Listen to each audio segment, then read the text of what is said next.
So just a recap of how molecules of beta-glucose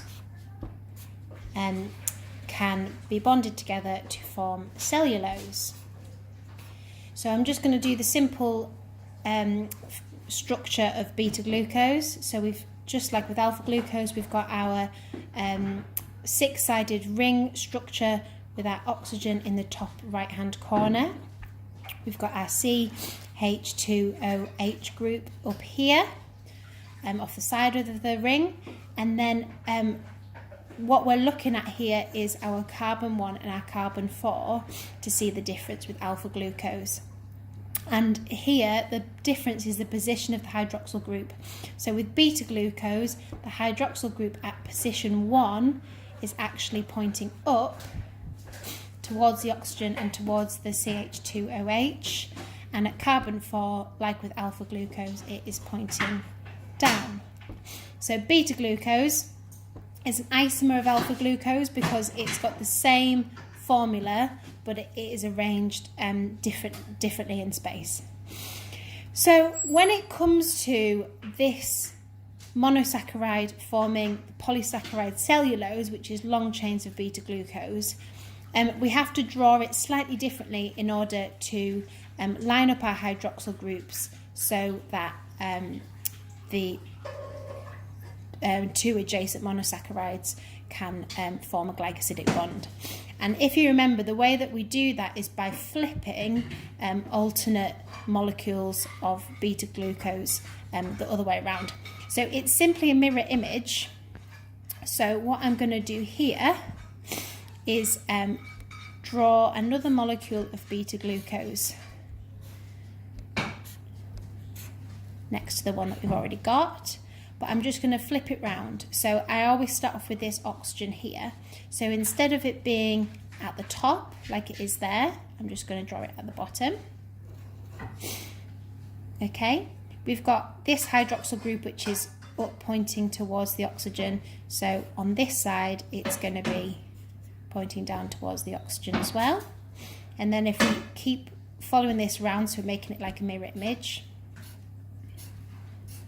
the CH2OH is going to be here,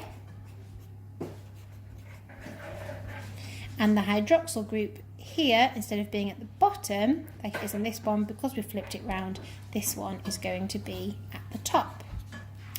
And so by doing this, by flipping this round, we've now lined up these two hydroxyl groups here, and this is where water is going to be produced. And this means that the glycosidic bond on this side is going to be pointing upwards. So when we draw these two beta glucose molecules bonded together, which I'm just going to do underneath here,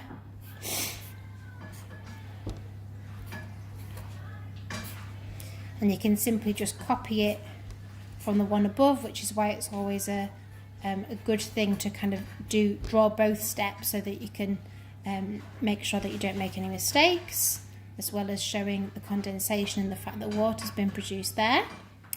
And here we've now lost water. Sorry, I shouldn't have done that. We've got our oxygen there, and then our adjacent beta glucose molecule here.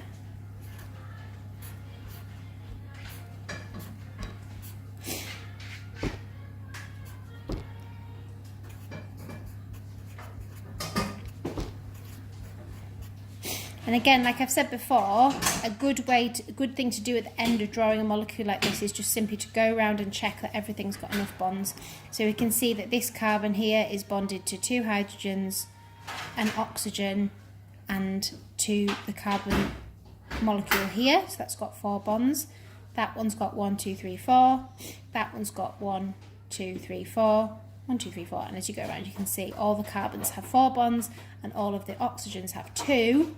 And the one that's the common mistake in this one is people often miss off that hydrogen there or that hydrogen there, which is necessary to have 4 bonds.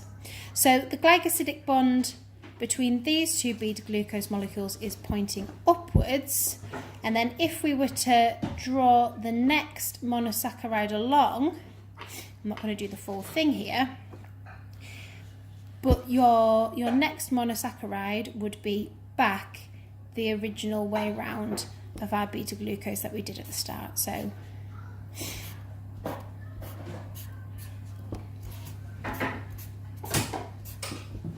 with your CH2OH pointing up, with this hydroxyl group pointing down, and then now that hydroxyl group's there, and then now we've got those two hydroxyl groups adjacent to each other, so that is where water would be produced, and the glycosidic bond that would result from that would be pointing downwards. And so when we've got one pointing up and one pointing down, we call this an alternating glycosidic bond.